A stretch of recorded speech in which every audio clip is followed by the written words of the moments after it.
Hello बच्चों, welcome to Rezangla education. My name is Nitesh और आज हम पढ़ेंगे कूलम्ब्स लॉ के बारे में। लास्ट क्लास में हमने इलेक्ट्रिक चार्ज के बारे में पढ़ा था। हमारे पास क्या क्या कितने चार्जेस थे? दो टाइप के चार्जेस थे, एक पॉजिटिव चार्ज था और दूसरा नेगेटिव चार्ज था। अब आज पढ़ेंगे कूलम्ब्स क्या बताएगा, कूलम्ब्स लॉ क्या बताएगा कि दोनों चार्जेस के बीच में कितना फोर्स लग रहा है ना। उन जो फोर्स लग रहा है उसकी डायरेक्शन क्या है, तो ये बताएगा कूलम्ब्स लॉ। तो चलो स्टार्ट करते हैं हम अपनी आज की क्लास। हेडिंग डाल लीजिए कूलम्ब्स लॉ। कूलम क्या बताता है? मान लो मेरे पास दो चार्जेज है, एक चार्ज मैंने ले लिया Q1 एंड सेकेंड चार्ज किसी r डिस्टेंस पे ना मैंने दूसरा चार्ज ले लिया Q2। कूलम क्या कहता है कि हमारे पास जो फोर्स होगा, इन दोनों के बीच में जो फोर्स लगेगा उसका मैग्नीट्यूड होगा वो डायरेक्टली प्रोपोर्शनल होगा product of the charges and inversely proportional होगा square of the distance between them. अब इन दोनों चीज़ों को कंबाइन करते हैं। कंबाइन करने के बाद हमारे पास आ गया force is directly proportional to Q1 Q2 divided by R square. अब प्रोपोर्शनलिटी का साइन हटाएंगे तो यहाँ पे हमारे पास आ जाएगा F is equal to K Q1 Q2 divided by R square. ये K क्या है? K हमारे पास है कूलम्स कांस्टेंट, इसको बोलेंगे हम K आ गया कूलम्स कांस्टेंट। इसकी वैल्यू कितनी होती है? K की वैल्यू हमारे पास होती है 9 into 10 to the power 9। Unit निकालते हैं अब इसकी, है ना। यूनिट कैसे निकालेंगे? फोर्स हमारे पास आया है K Q1 Q2 divided by R square. यहाँ से K की वैल्यू निकाल लो। K की वैल्यू क्या आएगी? फोर्स मल्टीप्लाइड बाय डिस्टेंस का square divided bye Q1 into Q2। K की यूनिट क्या आ गई? फोर्स की यूनिट हो गई न्यूटन, R की यूनिट हो गई metre square divided bye Q1 Q2 की हो गई कूलम स्क्वायर। तो K की यूनिट आ गई हमारे पास न्यूटन मीटर स्क्वायर पर कूलम स्क्वायर। ठीक है। अब ये आप जो फोर्स देख रहे हैं, आप लोगों को कुछ जाना पहचाना लग रहा होगा, है ना। जो आपने 11th क्लास में जो ग्रेविटेशनल फोर्स पढ़ा था, न्यूटन ने जो ग्रेविटेशनल फोर्स ऑफ अट्रैक्शन दिया था F इज इक्वल टू क्या था हमारे पास?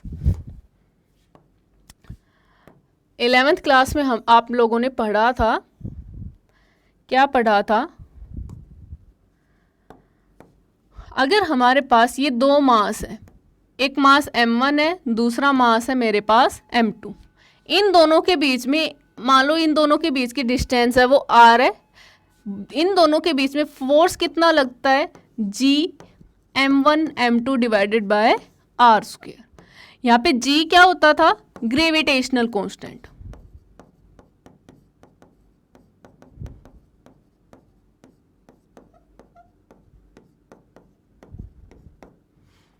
तो सेम थोड़ा थोड़ा वैसा ही यहाँ पे आ रहा है ना। यहाँ पे ग्रेविटेशनल कांस्टेंट था, यहाँ पे हमारे पास क्या आ गया? कूलम्स कांस्टेंट K आ गया। वहाँ पे मासेस थे m1 एंड m2, यहाँ पे हमारे पास आ गए charges Q1 and Q2। Distance मास के बीच में जितनी डिस्टेंस थी वैसे ही सेम चार्जेस के बीच में कितनी डिस्टेंस है वो डिस्टेंस हमने ले ली। चलो अब हमारे पास K की वैल्यू आ गई है 9 into 10 to the power 9 newton metre square पर कूलम स्क्वायर। ये वाली जो वैल्यू होती है बच्चों, ये किस में होती है? वैक्यूम में होती है। K की ये वाली जो वैल्यू है 9 into 10 to the power 9 newton metre square पर कूलम स्क्वायर, ये वाली वैल्यू किस में है? वैक्यूम में। वैक्यूम या फिर एयर में भी लगभग हम सेम ही ले लेते हैं, है ना। एयर में भी लगभग सेम ही ले लेंगे, स्पेस में बोल दो, वैक्यूम में बोल दो, या फिर एयर में भी लगभग सेम ही ले लेंगे हम। इसका मतलब क्या हो गया? मैंने इसकी वैल्यू वैक्यूम में बोलेगी, इसका मतलब है कि जो फोर्स होगा, जो ये फोर्स होगा वो किस पे डिपेंड करेगा? मीडियम पे, है ना। मतलब कई अगर चार्जेस के आसपास का मीडियम अगर कुछ और है, मान लो वहाँ पे वैक्यूम की जगह पे वाटर है, तो वहाँ पे फोर्स की वैल्यू कुछ अलग आएगी, इस K की वैल्यू कुछ अलग आ जाएगी। तो यहाँ से हम एक चीज़ और डिफाइन करते हैं और वो है हमारे पास एक चीज़ और डिफाइन करते हैं, वो है हमारे पास k की वैल्यू को हम लिखते हैं 1 divided by 4 pi epsilon naught. ये एप्सिलॉन नोट क्या है? ये एप्सिलॉन नोट है हमारे पास परमिटिविटी, है ना, परमिटिविटी ऑफ फ्री स्पेस। मैंने नोट लगा दिया इसलिए मैंने बोल दिया permittivity of free space. Epsilon naught आ गया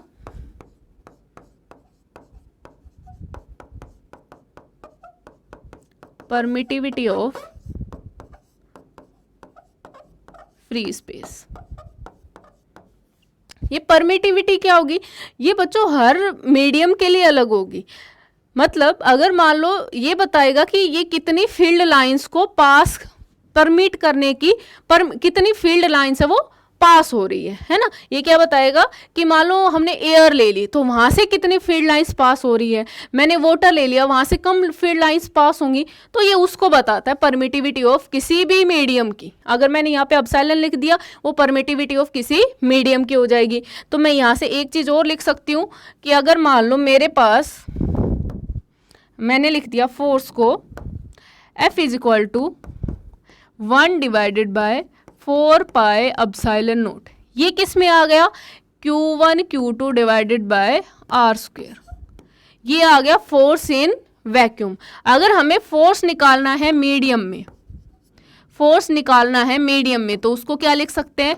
1/4 pi epsilon m। Epsilon m क्या है यहाँ पे? परमिटिविटी ऑफ मीडियम, किसी मीडियम में कितनी फील्ड लाइंस पास हो रही है ये उसको बताएगा। ये मीडियम के ऊपर डिपेंड करेगा, हर एक मीडियम की परमिटिविटी होगी वो अलग होगी, डिवाइडेड बाय आर स्क्वायर। ये हमने जान लिया कि न्यूटन्स लॉ दो चार्जेस है, अगर हमारे पास दो चार्जेस हैं तो कूलम्स लॉ क्या बताएगा? उनके बीच में कितना फोर्स लग रहा है। मैग्नीट्यूड बता दिया ये हमने कि फोर्स है वो k Q1 Q2 divided by distance का स्क्वायर। अब इसके बीच अब इसकी डायरेक्शन जान लेते हैं ना, कुछ छोटी छोटी बातें जान लेते हैं कि डायरेक्शन क्या होगी।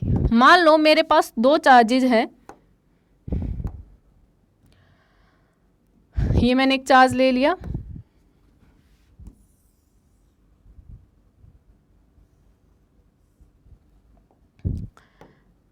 यहाँ पे मैंने एक चार्ज ले लिया Q1 एंड दूसरा चार्ज ले लिया मैंने Q2। मैंने अभी दोनों चार्जेज पॉजिटिव लिए हैं, तो इनके ऊपर फोर्स किस डायरेक्शन में लगेगा?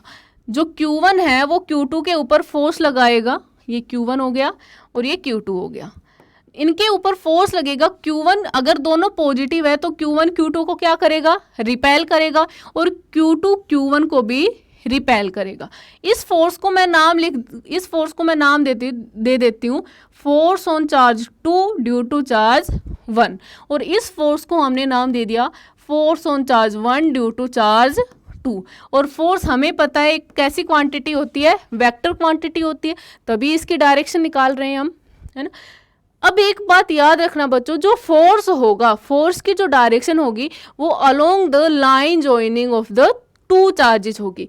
मतलब दो चार्जेस को जो लाइन ज्वाइन कर रही है ना। मान लो एग्जांपल के लिए देख लो, ये मेरे पास दो चार्जेस हैं, इन दोनों चार्जेस को ये वाली लाइन ज्वाइन कर रही है, तो फोर्स होगा वो इस लाइन के अलोंग ही हो सकता है। अगर रिपेल करेगा तो ऐसे हो जाएगा, अट्रैक्ट करेगा तो ऐसे हो जाएगा। मतलब ऐसा नहीं कर सकते हम कि फोर्स के डायरेक्शन है वो कुछ ऐसे आ गई या फिर ऐसे आ गई या फिर ऐसे आ गई, नहीं, ये वाली डायरेक्शन नहीं आएगी। फोर्स की कौन सी डायरेक्शन आएगी? अलोंग द लाइन ज्वाइनिंग, ठीक है। अगर हमारे पास मान लो पॉजिटिव चार्जेस हैं,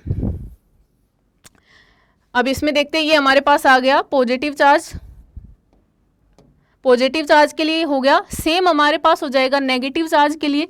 मान लो ये मेरे पास -Q1 है, ये -Q2 है, ये दोनों चार्जेस भी क्या करेंगे? रिपेल करेंगे। ये इसको रिपेल करेगा इस डायरेक्शन में और ये इसको रिपेल करेगा इस डायरेक्शन में। अगर दोनों चार्जेस है वो पॉजिटिव चार्जेस या फिर एक पॉजिटिव है एक नेगेटिव है, पॉजिटिव का हमने कर लिया, एक पॉजिटिव चार्ज है और दूसरा मैंने ले लिया नेगेटिव चार्ज। अब ये दोनों क्या करेंगे? ये अट्रैक्ट करेंगे। Q1 Q2 को अट्रैक्ट कर रहा होगा इस डायरेक्शन में और Q2 Q1 को अट्रैक्ट कर रहा होगा इस डायरेक्शन में। तो ये आ गया हमारे पास फोर्स बच्चों कि फोर्स की डायरेक्शन क्या होगी। फर्स्ट थिंग कि जो फोर्स की डायरेक्शन होगी वो अलोंग द लाइन जॉइनिंग होगी। तो यहाँ पे लिख देते हैं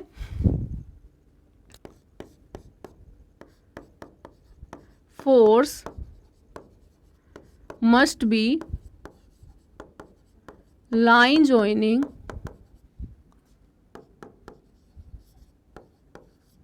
of the two charges।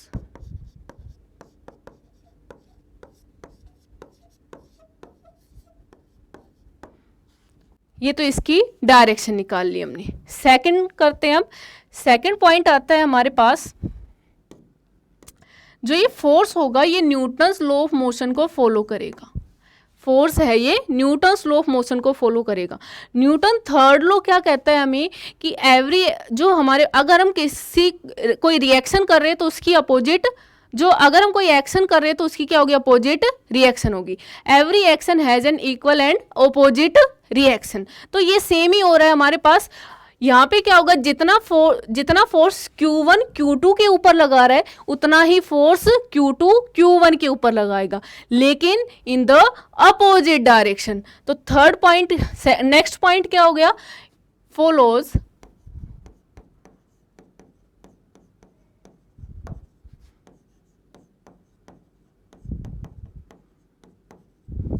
Newton's law of motion.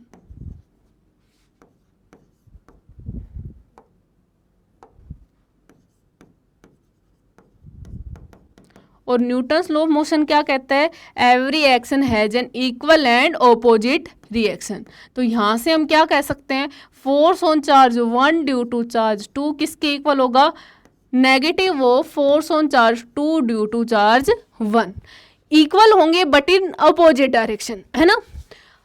F12 इधर लग रहा है, F12 की डायरेक्शन है वो इस साइड है, तो F21 की डायरेक्शन किस साइड आ गई, ये वाली आ गई।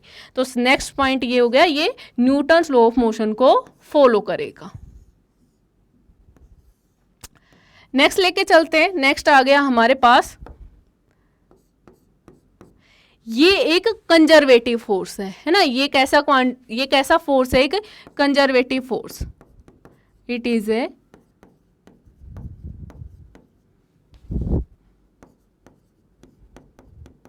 Conservative force.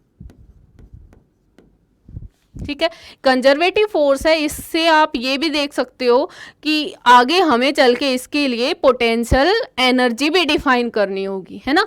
कोई फोर्स कंजर्वेटिव होता है तो उसके लिए पोटेंशियल एनर्जी भी डिफाइन होती है। कंजर्वेटिव फोर्सेस कौन से होते हैं बच्चों, जो पाथ पे डिपेंड नहीं करते, जो इनिशियल और फाइनल पोजीशन पे डिपेंड करेंगे, पाथ पे डिपेंड नहीं करते हैं। तो ये कंजर्वेटिव फोर्स है। नेक्स्ट पॉइंट आ जाता है हमारे पास, नेक्स्ट पॉइंट आ गया, अगर हमारे पास मान लो बच्चों दो चार्जेज हैं, ये मैंने ले लिया एक चार्ज Q1 और ये ले लिया एक चार्ज Q2 और ये इनके बीच में डिस्टेंस R है। तो हमारे पास जो फोर्स निकल के आया था वो कितना आया था, Q1 Q2 divided bye R²। यहाँ से हम क्या देख रहे हैं कि जो हमारे पास फोर्स है ना वो इनवर्सली प्रोपोर्शनल है, फोर्स है वो इनवर्सली प्रोपोर्शनल है R² के। इसका मतलब है ये इनवर्स स्क्वायर लॉ को फॉलो करता है। मतलब ये कैसा फोर्स होगा, लॉन्ग रेंज ऑर्डर का होगा, है ना। ये बोल सकते हैं हम, ये हम क्या बोल सकते हैं, फॉलोज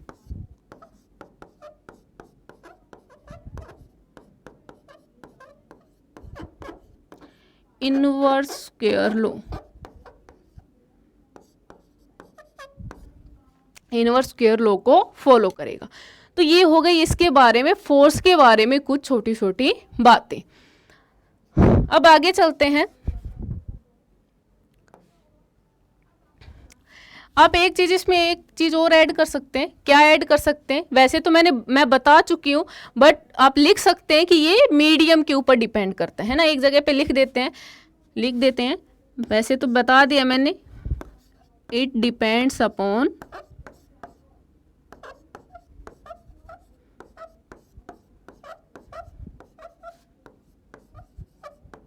मीडियम पे डिपेंड करेगा। बता दिया मैंने कैसे डिपेंड करेगा, है ना। एक परमिटिविटी होती है फ्री स्पेस में, एक परमिटिविटी होगी किसी भी मीडियम में। तो चलो अब आगे चलते हैं। हमारे पास फोर्स फ्री स्पेस में फोर्स कितना आया था, है ना। फ्री स्पेस में फोर्स आया था हमारे पास F0 आया था और उसकी वैल्यू थी 1/4πε0 Q1 Q2 divided bye r²। And force आया था हमारे पास मीडियम में कितना आया था 1/4πε Q1 Q2 divided bye r², है ना। कि क्या फ़र्क था दोनों में यही फ़र्क था, यहाँ पे परमिटिविटी ऑफ फ्री स्पेस थी और यहाँ पे परमिटिविटी ऑफ मीडियम है। मैंने इन दोनों को डिवाइड कर दिया, मान लो इस इक्वेशन को मैंने मान लिया 1 और इसको मैंने मान लिया 2, तो डिवाइड कर दो,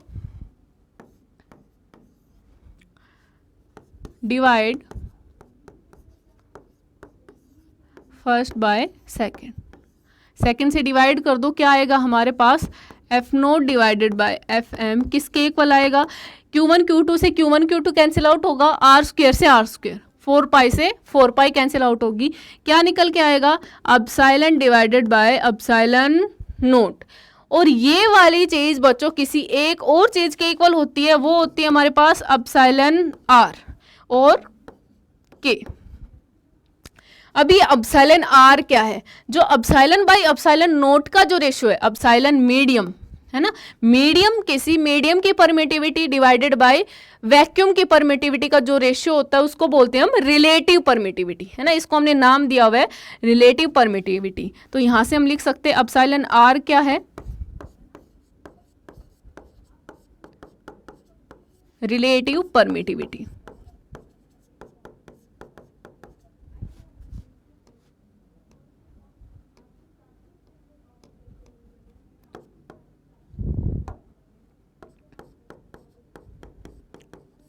और K क्या है बच्चों, ये हमारे पास है dielectric constant.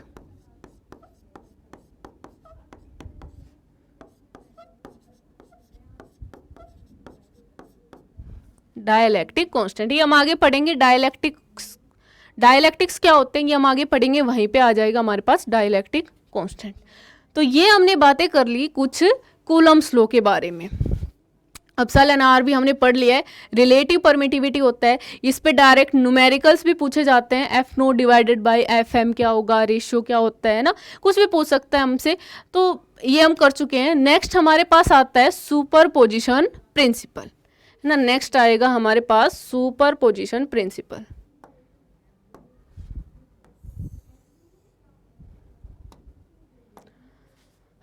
Next heading डालो सुपरपोजिशन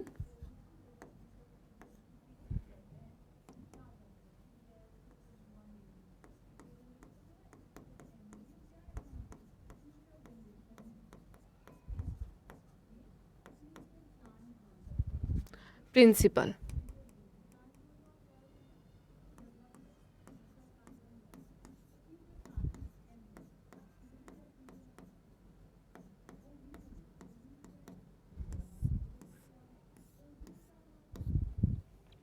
सुपरपोजिशन प्रिंसिपल क्या होगा बच्चों, अच्छा इसमें एक बात और रह गई है, वो और देख लो, उसके बाद करते हैं सुपरपोजिशन प्रिंसिपल। इसमें एक पॉइंट और रह गया है, क्या पॉइंट है ये लो क्या बोलता है, इंपॉर्टेंट है। जो हमारे पास कूलम्स लॉ होगा वो पॉइंट चार्जेस के लिए ही वैलिड होगा, है ना। अगर हमारे पास दो पॉइंट चार्जेस है उनके लिए ही वैलिड है। अगर मैंने यहाँ पे दो बड़े बड़े चार्जेस ले लिए और उनके बीच में ये वाली डिस्टेंस है तो उसके लिए ये वैलिड नहीं होगा, ये वैलिड होगा सिर्फ और सिर्फ पॉइंट चार्जेस के लिए, ठीक है। तो लिख सकते हो एक चीज़ और लिख सकते हो, valid only for point charges.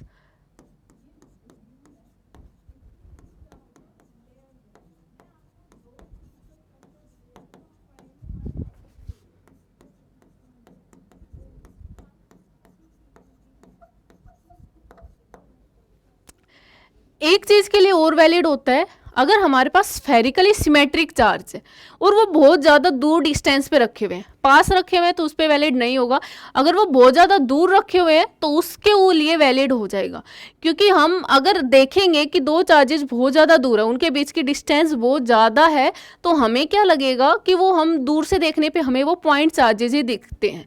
तो ये स्फेरिकली सिमेट्रिक चार्जेस के लिए भी वैलिड होता है। कब वैलिड होता है? जब उनके बीच की डिस्टेंस क्या हो, बहुत ज़्यादा हो।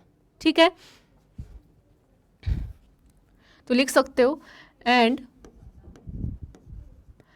For spherically symmetric charges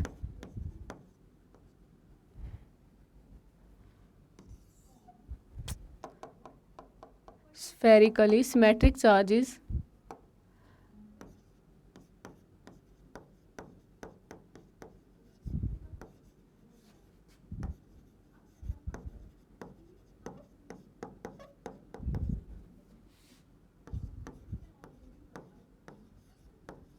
when they are placed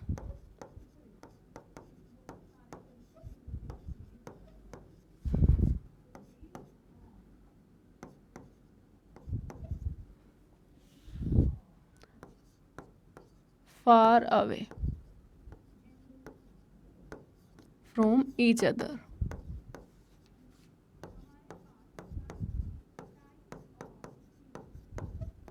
ठीक है, तो यहाँ पे हमने कूलम्स लॉ ख़त्म कर लिया है। कूलम्स लॉ के बारे में इतनी बातें सफिशिएंट है। नेक्स्ट हम पढ़ते हैं सुपरपोजिशन प्रिंसिपल। तो अब हेडिंग डाल लो सुपरपोजिशन प्रिंसिपल।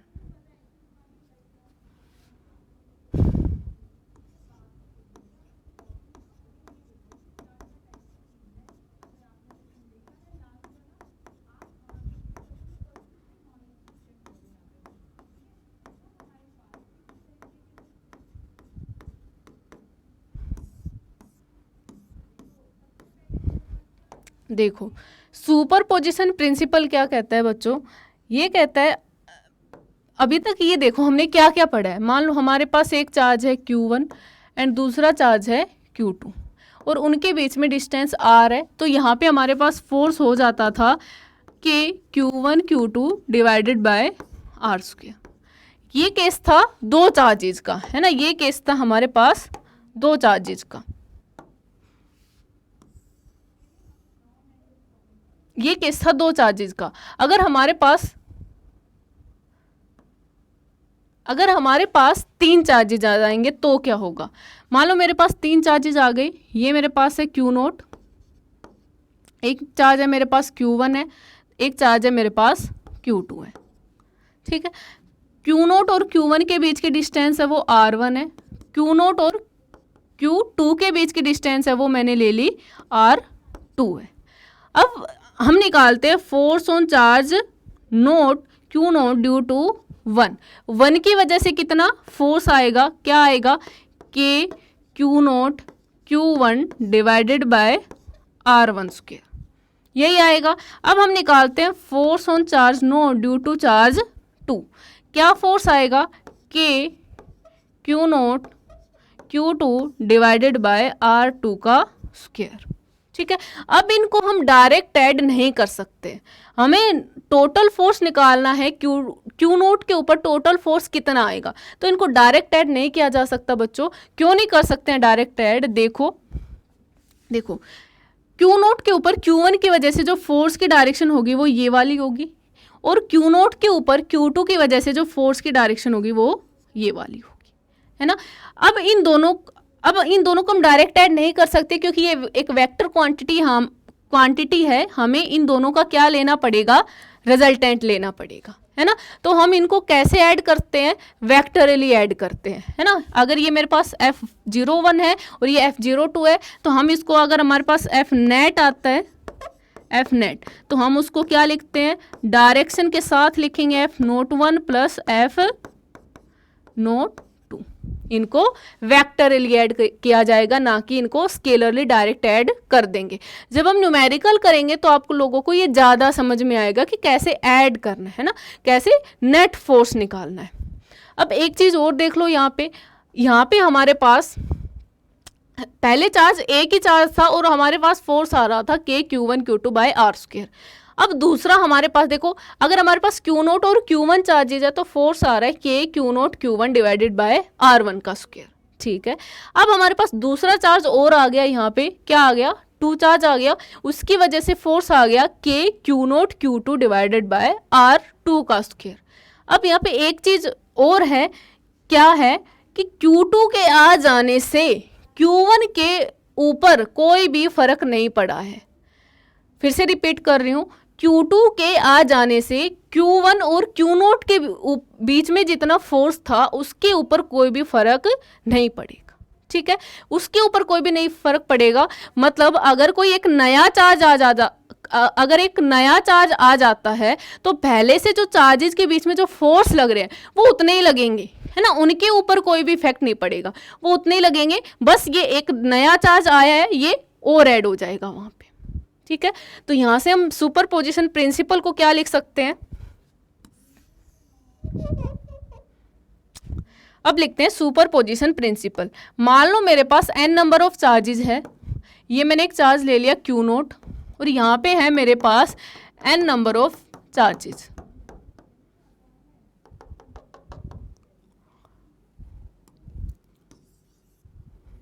यहाँ पे मेरे पास n नंबर ऑफ चार्जेस है।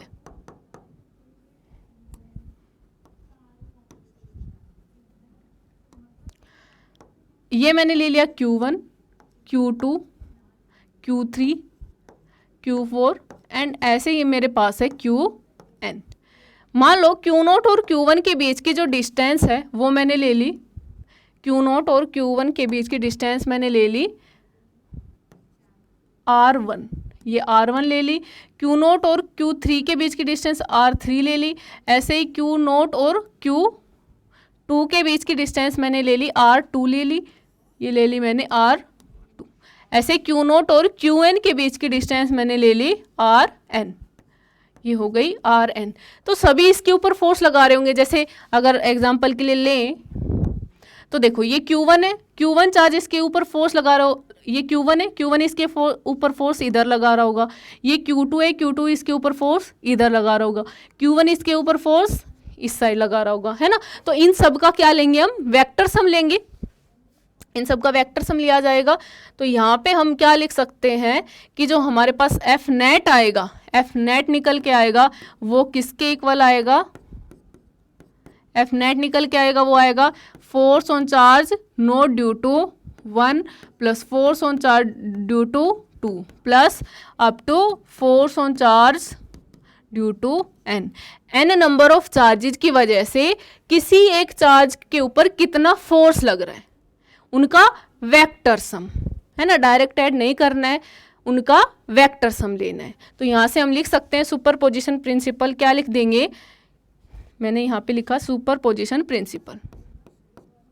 क्या मतलब होगा, net force on A charge particle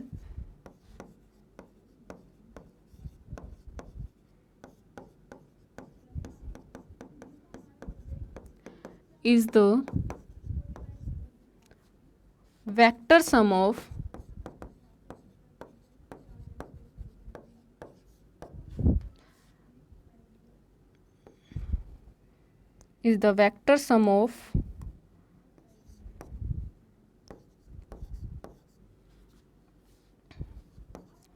all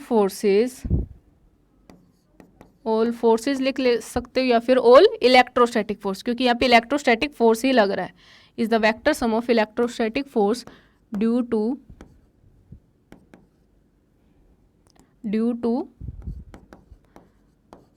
all other remaining charges.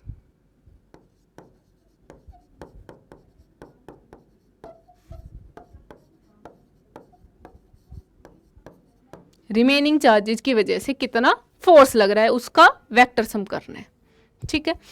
तो ये हो गया हमारे पास सुपरपोजिशन प्रिंसिपल। तो एक न्यूमेरिकल कर लेते हैं, एक दो न्यूमेरिकल कर लेते हैं ना सुपरपोजिशन के भी, उसके बाद हम आगे चलेंगे। ओके, हमारे पास एक एग्जांपल आता है,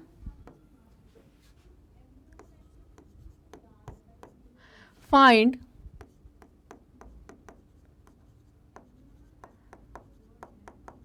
minimum force between two charges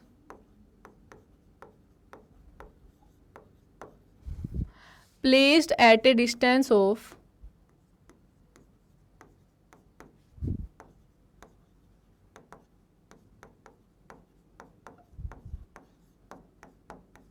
1.6 centimetre. हमें मिनिमम फोर्स निकालना है दो चार्जेज के ऊपर जो कितने डिस्टेंस पे रखे हुए हैं, 1.6 सेंटीमीटर पे रखे हुए हैं। चलो निकालते हैं। मान लो ये मेरे पास एक चार्ज है और ये दूसरा चार्ज है, ये 1.6 सेंटीमीटर अवे रखे हुए हैं। मिनिमम फोर्स, यहाँ पे हमें कोई चार्ज की वैल्यू भी नहीं दी हुई है कि हमें मिनिमम फोर्स निकालना है। मिनिमम फोर्स किन के बीच में होगा बच्चों? अगर हम मिनिमम, लास्ट क्लास में मैंने बताया था कि एक बॉडी से दूसरी बॉडी पे मिनिमम कितना चार्ज ट्रांसफ़र कर सकते हैं, 1 इलेक्ट्रॉन, है ना। मिनिमम चार्ज होता ही कितना है, 1 इलेक्ट्रॉन के इक्वल होता है। तो ये भी 1 इलेक्ट्रॉन है और ये भी कितना है, इलेक्ट्रॉन। तो यहाँ से हम फॉर्मूला लगा देंगे, कूलम्स लॉ लगा दो। Force is equal to 1 divided by 4 pi epsilon naught Q1 Q2 divided by are square. तो यहाँ से फोर्स किसके इक्वल आएगा, इसकी वैल्यू क्या आ जाएगी, 9 into 10 to the power 9 into Q1 Q2 e square divided by are square. Value put करते हैं, 9 into 10 to the power 9 into e की वैल्यू क्या होगी, 1.6 into 10 to the power -19 coulomb आएगी, divided by are square. R centimetre में है, हमें ऐसा यूनिट में लेनी है क्योंकि सारी चीज़ें ही हमने ऐसा यूनिट में लिखी हुई है। तो ये इसको ऐसा यूनिट में लिखो, 1.6 इंटू 10 टू द पावर -2, है ना, -2 का होल स्क्वायर। चलो अब कैंसिल आउट करते हैं, क्या क्या कैंसिल आउट होगा। यहाँ पे ये 1.6 इंटू 10 टू द पावर -19 का स्क्वायर है, यहाँ पे 1.6 का स्क्वायर है, नीचे भी 1.6 का स्क्वायर है, तो ये चीज़ें कैंसिल आउट होगी। क्या बचेगा ऊपर, 9 इंटू 10 टू द पावर 9, ये क्या आएगा, 10 टू द पावर -38 आएगा, into 10 to the power minus, ये नीचे -4 है, ऊपर जाके +4 होगा, तो +4। तो ये कितना बच गया हमारे पास, डिवाइड में कुछ है नहीं, कितना आ गया हमारे पास, 9 इंटू कितना बचा, ये हमारे पास बच गया 10 टू द पावर -34 और +9 आएगा, -34 + 9 25 हो गया, 10 टू द पावर -25।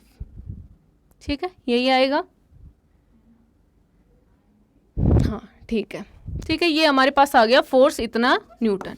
तो फोर्स आ गया हमारे पास, मिनिमम फोर्स, अगर दो चार्जेज 1.6 सेंटीमीटर डिस्टेंस पे रखे हुए हैं तो उसके ऊपर इतना फोर्स लगेगा, मिनिमम इतना फोर्स लगेगा। ठीक है, नेक्स्ट क्वेश्चन करते हैं, सुपर पोजिशन प्रिंसिपल का क्वेश्चन कर लेते हैं, है ना। क्या बोलता है, नेक्स्ट क्वेश्चन है, अगर मान लो मेरे पास एक ट्रायंगल है, ट्रायंगल बना ही लेते हैं, एक ट्रायंगल ले लेते हैं, ये ले लेते हैं, एक ट्रायंगल है,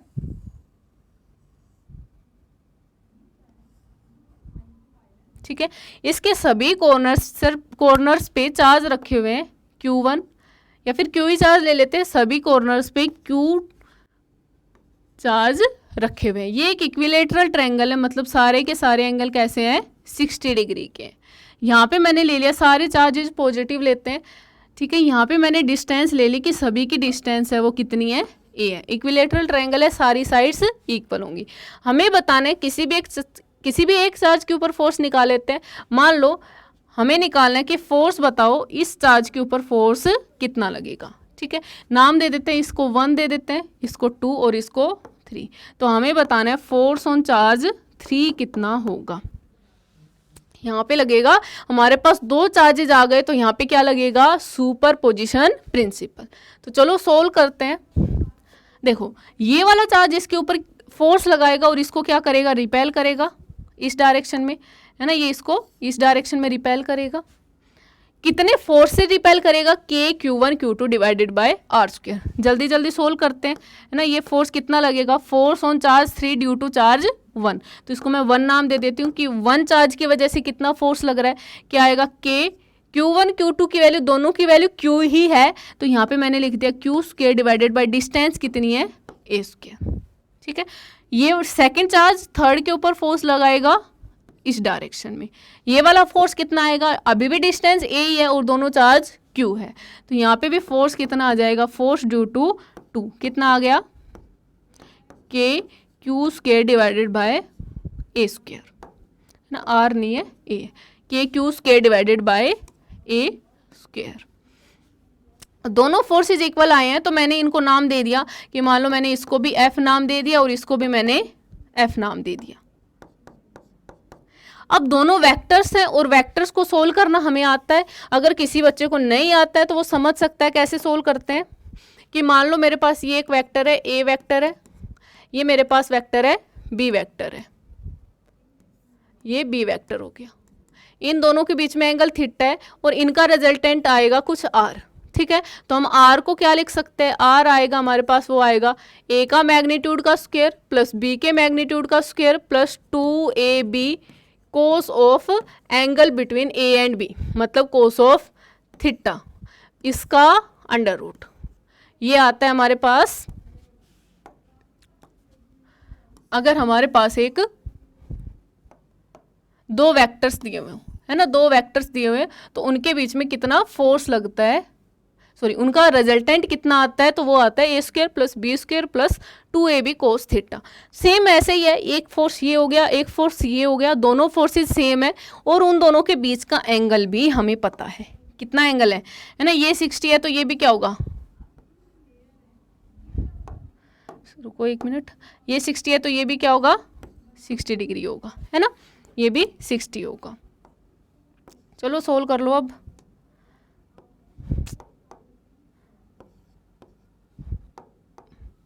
सिक्सटी डिग्री, ठीक है, अब निकालते रिजल्टेंट, रिजल्टेंट आएगा वो कहीं बीच में आएगा, है ना, यहाँ पे आएगा रिजल्टेंट, मैंने उसको नाम दे दिया एफ नेट।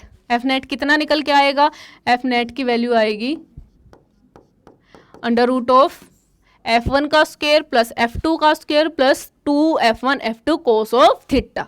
f1 का स्क्वायर करेंगे तो f का स्क्वायर, इसको हमने f नाम दिया हुआ है, प्लस f2 का स्क्वायर करेंगे तो f square plus 2f square cos of theta. Cos theta की वैल्यू कितनी है 60 डिग्री और कोस 60 कितना होता है 1/2। 1/2 आएगा तो 2 से 2 कैंसिल आउट होगा, है ना, देखो यहाँ से क्या आएगा under root of f square plus f square plus 2f square into 1/2। 2 से 2 कैंसिल आउट हुआ, ये 3f स्क्वायर आ गया और f को बाहर निकालो तो ये क्या आएगा f, कितना आ गया f नेट आ गया। यहाँ से हम f नेट को क्या लिख सकते हैं, f की वैल्यू पुट कर दो, √3 इंटू एफ की वैल्यू कितनी है के q square by a square, k q square by a square, ये आ गया हमारे पास नेट फोर्स। ठीक है, ये नेट फोर्स आ गया किसी भी एक चार्ज के ऊपर। अब आप लोगों को होमवर्क में क्या करना है कि आप लोगों को ये वाला चार्ज माइनस लेना है ना, नेगेटिव चार्ज लेना है। नेगेटिव चार्ज लेके फिर सोल्व करना है कि इसके ऊपर फोर्स कितना लगेगा। नेगेटिव चार्ज में क्या होगा बच्चों, देखो ये तो इसके ऊपर इधर ही फोर्स लगाएगा, लेकिन ये वाला नेगेटिव है तो ये इसको अट्रैक्ट करेगा और फोर्स होगा वो इस डायरेक्शन में होगा, है ना। नेगेटिव चार्ज में क्या होगा हमारे पास, नेगेटिव चार्ज में क्या होगा, ये वाला अगर ये वाला नेगेटिव है ये पॉजिटिव है, इसके ऊपर हमें फोर्स निकालना है। ये वाला इसके ऊपर फोर्स लगाएगा इस डायरेक्शन में और ये वाला इसके ऊपर फोर्स लगाएगा इस डायरेक्शन में, है ना। तो हमारा जो रिजल्टेंट आएगा वो कहीं इधर आएगा। ये वाला रिजल्टेंट आप लोगों को निकालना है, बस ये वाला एंगल निकाल दो, बाकी सब ईजी है। ठीक है, ये आपको करके देखना है, ये होमवर्क है आप लोगों का। इसके ऊपर ये एफ नेट कितना आएगा। ठीक है, अब एक क्वेश्चन और कर लेते हैं जो हमारे पास आता है, स्क्वायर का कर लेते हैं, है ना। एक स्क्वायर का कर लेते हैं। मान लो हमारे पास एक स्क्वायर है,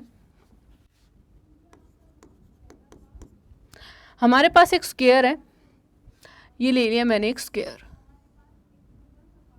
ठीक है, इसके सभी कॉर्नर्स पे चार्ज रखे हुए हैं Q, ये मैंने ले लिया Q, सारे सेम ही रखे हुए हैं Q।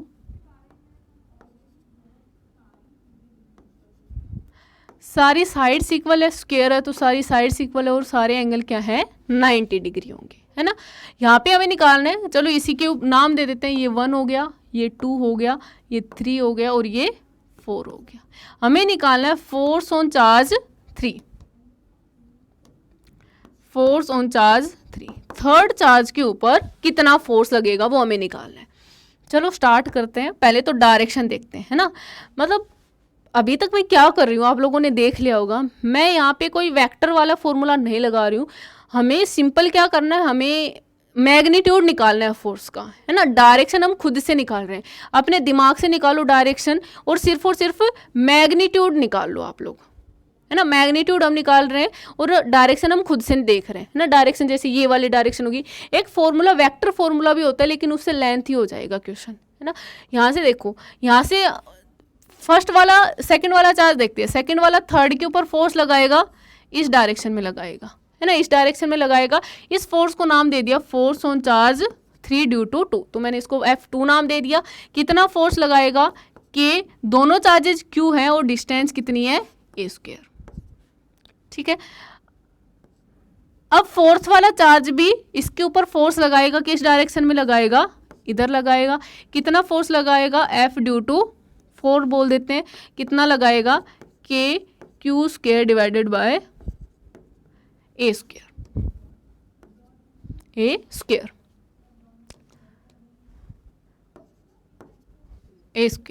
नहीं है, Q नहीं है, ये A है, a², ठीक है। अब जो फर्स्ट वाला फोर्स है वो भी थर्ड वाले के ऊपर फोर्स लगाएगा, किस डायरेक्शन में लगाएगा, अलोंग द लाइन जॉइनिंग, है ना, ये इनकी लाइन जॉइनिंग है, तो अलोंग द लाइन जॉइनिंग लगाएगा इधर ही,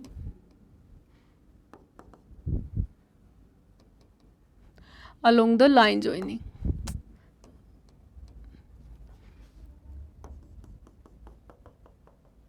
अलोंग द लाइन जॉइनिंग लगाएगा इस डायरेक्शन में,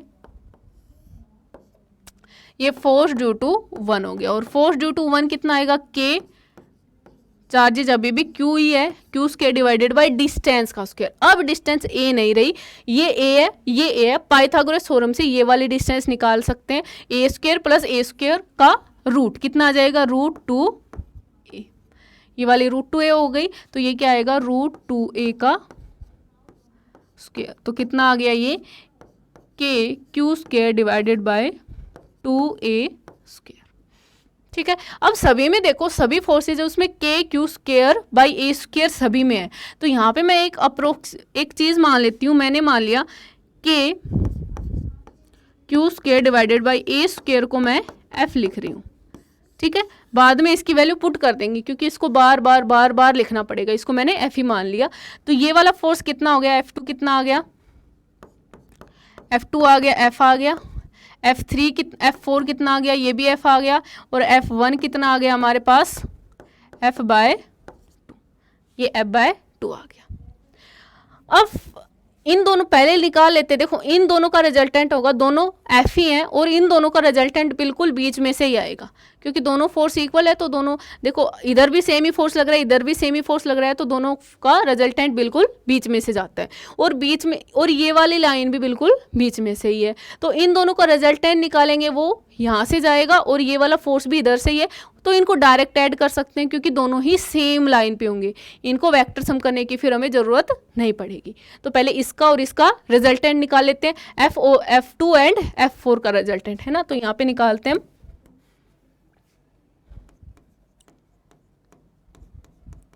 resultant of F2 and F4, F2 and F4 का रिजल्टेंट निकालते हैं, क्या आएगा, इसको मैंने F' नाम दे दिया, कितना आ जाएगा, √ऑफ F2 का स्क्वायर प्लस F4 का square plus 2F2 F4 cos of 90 degree, है ना।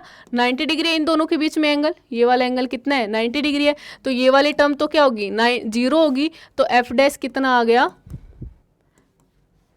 F' की वैल्यू आ गई, ये भी F है प्लस ये भी F है, √ कितना आ गया, √2F, तो F' की वैल्यू हमारे पास निकल के आ गई √2F। अब इसी डायरेक्शन में मतलब √2F की वैल्यू किधर आई है, √2F है वो इसी लाइन पे है, ये जो लाइन है इसी पे हमारे पास एफ डैश है, एफ डैश की वैल्यू भी इसी लाइन पे है और ये इसी लाइन जॉइनिंग पे हमारे पास F1 है। तो इन दोनों को हम डायरेक्ट ऐड कर सकते हैं, है ना। तो हमारे पास जो एफ नेट निकल के आएगा, एफ नेट निकल के आएगा वो क्या आएगा, F dash plus F1। F dash की वैल्यू कितनी है, एफ डैश की वैल्यू हो गई √2f प्लस ये हो गई f/2। वैल्यू पुट कर दो, √2 प्लस 1/2 कॉमन आ गया। f की वैल्यू कितनी है, KQ² जो हमने स्टार्टिंग में ली थी। तो ये क्या आ गई, KQ²/A²। तो ये आ गया हमारे पास F नेट।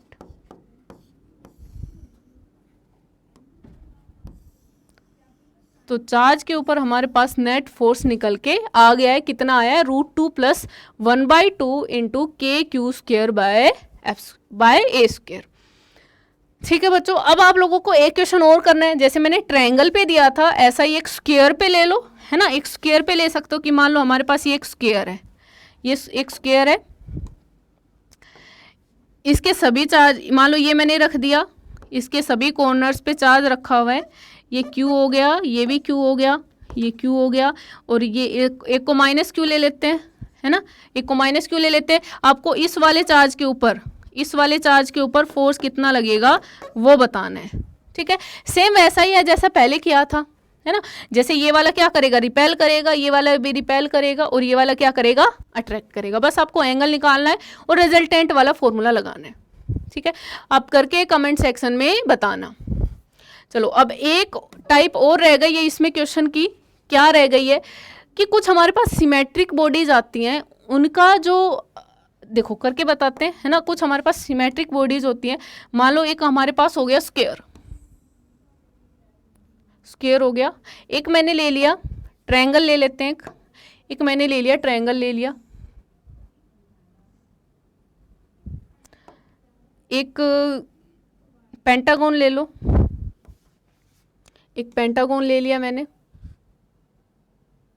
हेक्सागोन हो गया, है ना, कुछ भी हो गया। इन सभी का हमारे पास क्या होता है,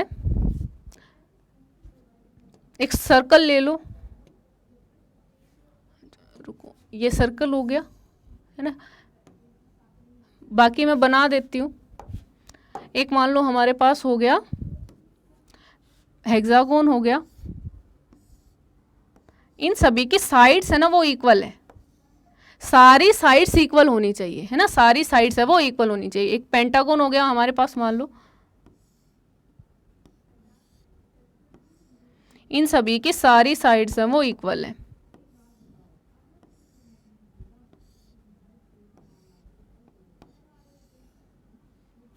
तो इन सब का जो सेंटर होगा, सेंटर के ऊपर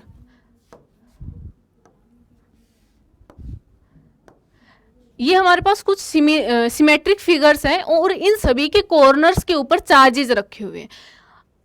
इन चारों को ले लो, इसके बाद इसके बारे में बाद में डिस्कशन करेंगे। इन चारों को देखते हैं, ये सिमेट्रिक फिगर्स हैं और इन सभी के कॉर्नर्स के ऊपर मान लो चार्ज रखा हुआ है।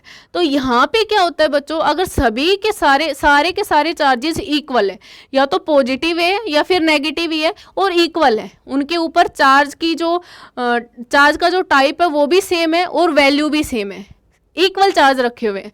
और सेंटर पे अगर हम किसी एक चार्ज को रख दें, अगर हम मान लो इसमें लेते हैं कि यहाँ पे मैंने Q रखा, यहाँ पे भी Q रखा, यहाँ पे भी Q रखा और ये भी Q रखा, और सेंटर पे रख दिया मैंने -Q चार्ज, तो सेंटर के ऊपर जो फोर्स लगेगा वो क्या आएगा, नेट फोर्स आएगा। सभी चार्जेज की वजह से वो क्या आएगा, 0 आएगा। जैसे देखो इसमें यहाँ पे इस Q1 की वजह से फोर्स लगेगा इसके ऊपर, इधर इस Q की वजह से अट्रैक्ट होगा, है ना, इस Q की वजह से फोर्स लगेगा वो इस साइड लगेगा, इस Q की वजह से इस साइड लगेगा, ये Q इधर अट्रैक्ट करेगा और ये वाला Q इधर अट्रैक्ट करेगा। तो ये सारे के सारे कैंसिल आउट हो जाएंगे, ये इसको कैंसिल आउट कर देगा, ये इसको कैंसिल आउट कर देगा। तो सेंटर के ऊपर फोर्स जो आएगा, नेट फोर्स आएगा, वो क्या आएगा, 0 आएगा। सभी में सेम ही होगा। ठीक है, तो यहाँ पे F नेट आएगा, कहाँ पे, सेंटर के ऊपर, वो कितना आएगा, 0 आएगा। इस केस में क्या होगा, इसमें कोई कॉर्नर नहीं है, यहाँ पे मैंने माना है कि इसमें जो चार्ज है वो यूनिफॉर्मली डिस्ट्रीब्यूट है, चाहे पॉजिटिव ले लो चाहे नेगेटिव ले लो, वो मैंने मान लिया कि यूनिफॉर्मली डिस्ट्रीब्यूट है। पूरे स्फेयर के ऊपर। तो यहाँ पे अगर हम सेंटर में कोई भी एक चार्ज रख देंगे, पॉजिटिव रख दो चाहे नेगेटिव चार्ज रख दो, तो उसके ऊपर भी फोर्स क्या आएगा, जीरो आएगा। तो नेट फोर्स क्या आएगा, सी के ऊपर, यहाँ पे सी ले लेते हैं तो ये क्या आएगा, जीरो आएगा। ठीक है, ये तो हो गई कुछ सिमेट्रिक बॉडीज की बात। अब बात करते हैं अगर हमारे पास दो चार्जेज हैं, है ना, अगर हमारे पास दो चार्जेज हैं, मान लो मैंने ये ले लिया, उसमें हमें इक्विलिब्रियम पॉइंट निकालना है ना, इसको या तो न्यूट्रल पॉइंट बोल दो या फिर इक्विलिब्रियम पॉइंट। इक्विलिब्रियम पॉइंट वो पॉइंट जहाँ पे फोर्स जीरो हो जाता है, वो इक्विलिब्रियम पॉइंट होता है। तो निकालते हैं इक्विलिब्रियम पॉइंट।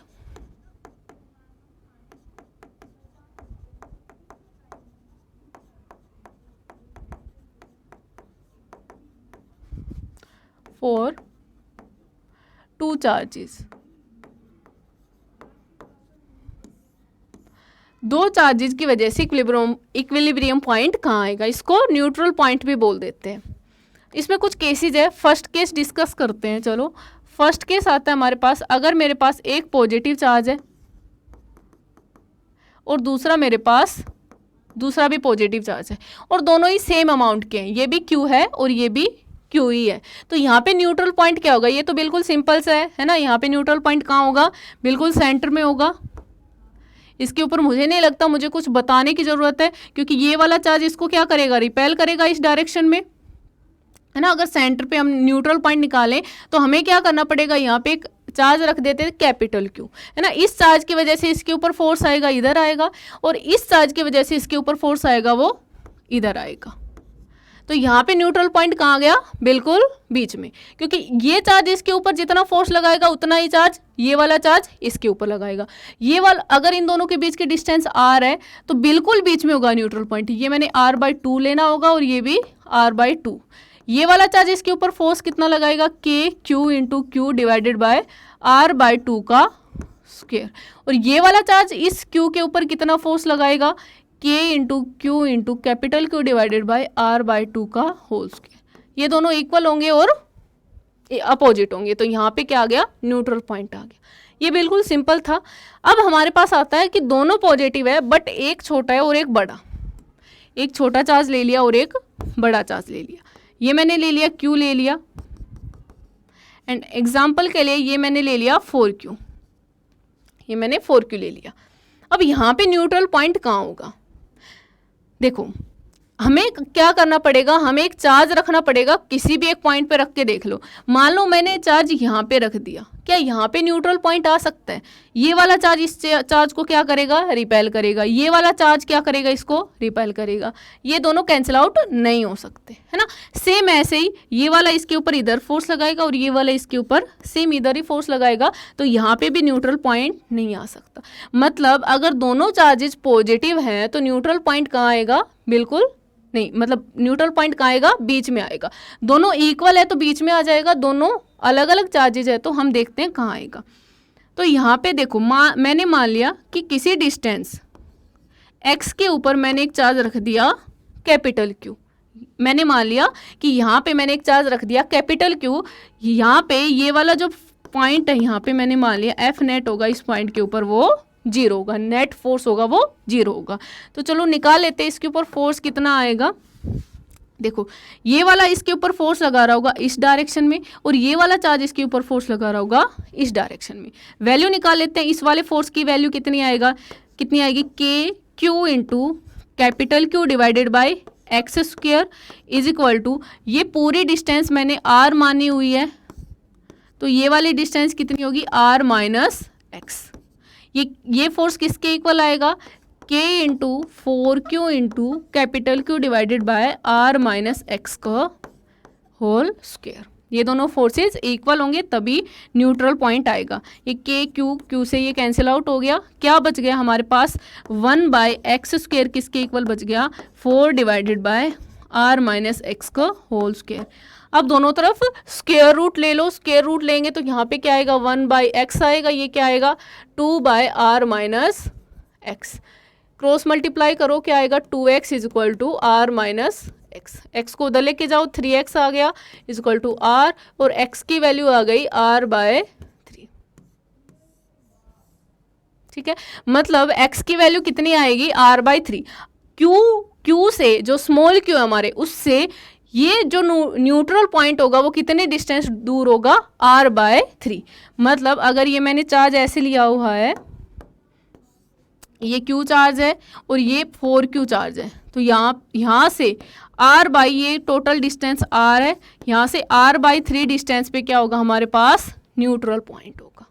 ठीक है, तो यहाँ पे आप लोगों ने देखा होगा, मैंने जब इसका स्क्वायर रूट लिया, मैंने नेगेटिव वाला साइन नहीं लिया। आप लोग नेगेटिव वाला साइन लेके देखना, उससे आंसर नहीं आएगा, वो नेगेटिव वैल्यू आती है ना, उसको हम नेगलेक्ट कर देते हैं। आप करके देखना एक बार उसको। अब ये आगे हमने पॉजिटिव चार्जेस के लिए कर लिए हैं, अब नेगेटिव चार्जेस के लिए करते हैं।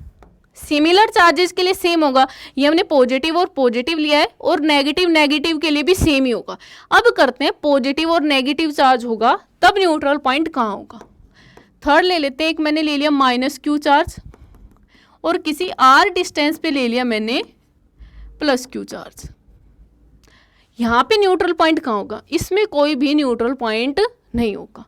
क्यों नहीं होगा, देख लो, यहाँ पे अगर मैंने माना न्यूट्रल पॉइंट है तो मैंने यहाँ पे एक चार्ज रख दिया, कोई भी चार्ज रख दो, ये चार्ज क्या करेगा, इसको रिपेल करेगा, और ये वाला चार्ज क्या करेगा, इसको, ये वाला चार्ज क्या करेगा, इसको रिपेल करेगा, और ये वाला चार्ज क्या करेगा, इसको अट्रैक्ट करेगा। लेकिन ये दोनों फोर्सेस कभी इक्वल नहीं हो सकते हैं, है ना।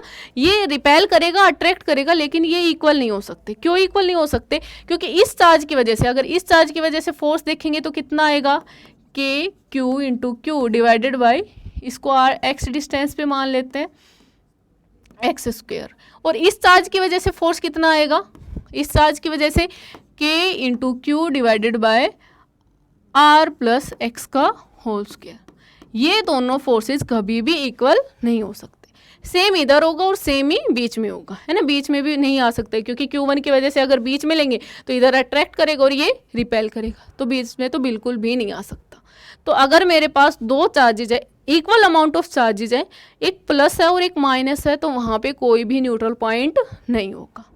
नेक्स्ट आता है, लास्ट है ये, फोर्थ हमारे पास आता है, एक मैंने ले लिया Q ले लिया, और दूसरा चार्ज मैंने ले लिया, एक -Q ले लेते हैं, और दूसरा चार्ज ले लिया मैंने 4Q, और उन दोनों के बीच की डिस्टेंस मैंने मान ली R। ठीक है, इन दोनों के बीच की डिस्टेंस R है। यहाँ पे न्यूट्रल पॉइंट कहाँ होगा, है ना, बीच में तो नहीं होगा, क्योंकि अगर बीच में लेंगे तो ये इसको अट्रैक्ट करेगा, ये रिपेल करेगा, बीच में तो बिल्कुल नहीं हो सकता, मतलब साइड्स में ही होगा। मैंने मान लिया कि किसी डिस्टेंस x के ऊपर, ये डिस्टेंस x है, और इस डिस्टेंस x के ऊपर मैंने मान लिया एक न्यूट्रल पॉइंट है। यहाँ से किसी डिस्टेंस x के ऊपर मैंने मान लिया एक न्यूट्रल पॉइंट है, मैंने यहाँ पे एक Q चार्ज रख दिया। देखते हैं यहाँ पे हो सकता है क्या। देखो, ये 4Q चार्ज है, ये जो 4Q चार्ज है ये क्या करेगा, इसको रिपेल करेगा, और जो ये -Q चार्ज है ये क्या करेगा, इसको अट्रैक्ट करेगा।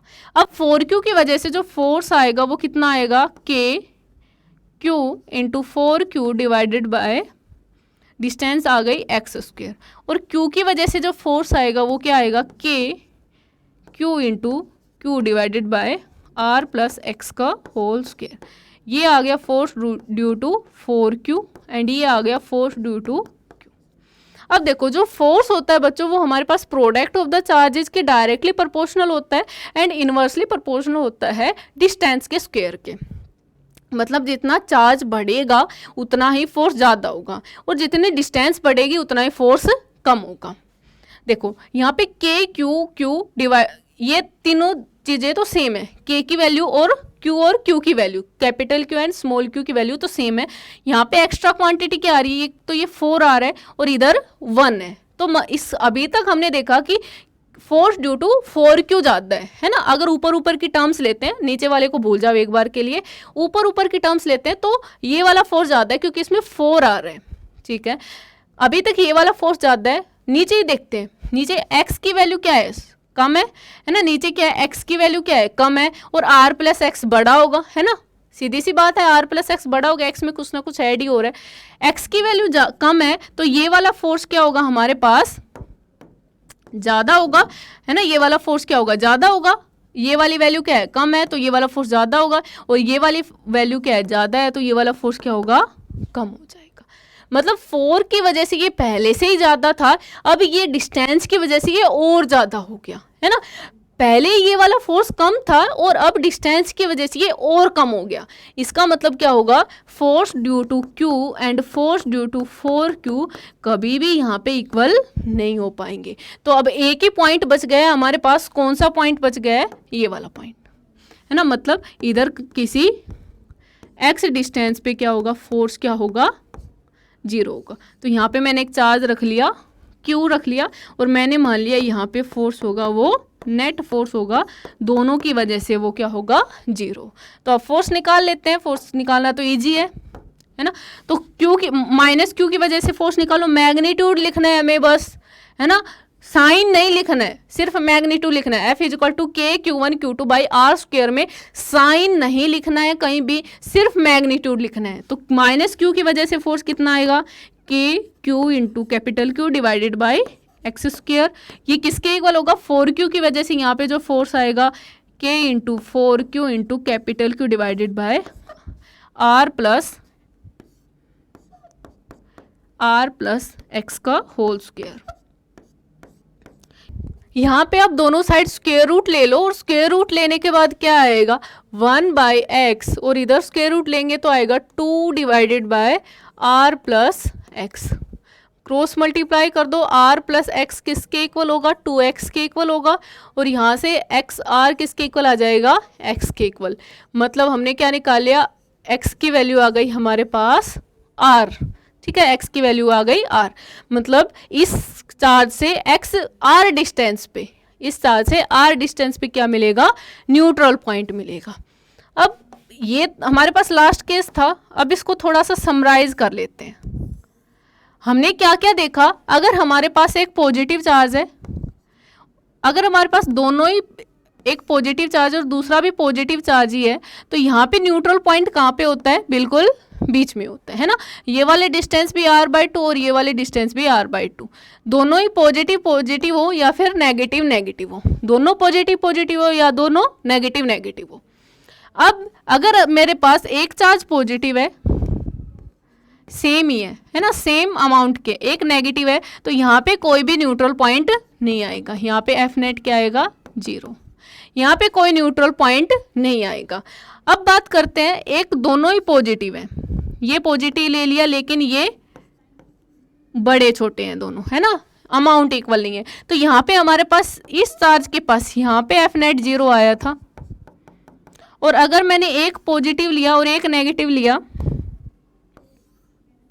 एक पॉजिटिव ले लिया और एक मैंने ले लिया नेगेटिव, ये लिए थे हमने, है ना, ये माइनस Q लिया था, तो यहाँ पे हमारे पास जो न्यूट्रल पॉइंट आया था वो यहाँ पे निकल के आया था, है ना, इससे R डिस्टेंस दूर इधर निकल के आया था।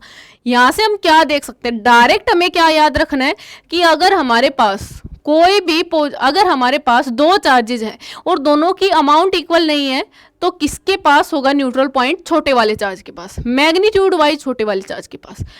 पॉजिटिव लेने हैं दोनों चार्जेस, नेगेटिव नहीं लेने हैं। जैसे फर्स्ट वाले केस में देखो, ये भी पॉजिटिव है, ये भी पॉजिटिव है, छोटे वाला चार्ज ये है, तो यहाँ पे हमारे पास आ गया, तो यहाँ पे हमारे पास आ गया F नेट छोटे वाले चार्ज के पास। इसमें दोनों, एक पॉजिटिव है एक नेगेटिव है, तो यहाँ पे दोनों पॉजिटिव ले लो, पॉजिटिव लेने के बाद छोटे वाला चार्ज ये बचेगा, तो यहाँ इसके पास आएगा न्यूट्रल पॉइंट। तो ये याद रखना है, दोनों चार्जेस का अमाउंट इक्वल नहीं है, तो उनमें से जो छोटे वाला चार्ज है उसके पास न्यूट्रल पॉइंट लाई करेगा, ठीक है। अब बात करते हैं, दोनों अगर पॉजिटिव है तो न्यूट्रल पॉइंट बीच में आएगा, अगर एक पॉजिटिव एक नेगेटिव है तो न्यूट्रल पॉइंट बाहर आएगा, दोनों नेगेटिव है तो भी बीच में आएगा। इसका मतलब दोनों लाइक चार्जेज है तो न्यूट्रल पॉइंट बीच में आएगा, अनलाइक चार्जेज है तो न्यूट्रल पॉइंट बाहर आएगा। लाइक चार्जेज है तो बीच में आएगा और छोटे वाले चार्ज के पास आएगा, अनलाइक चार्जेज है तो बाहर आएगा और छोटे वाले चार्ज के पास आएगा, मैग्नीट्यूड वाइज छोटे वाले चार्ज के पास आएगा, ठीक है। तो ये डायरेक्ट याद रखो, ये वाली चीज़ याद रखने की ज़रूरत नहीं है। तो यहीं पे ही हम अपना ये लेक्चर ख़त्म करते हैं।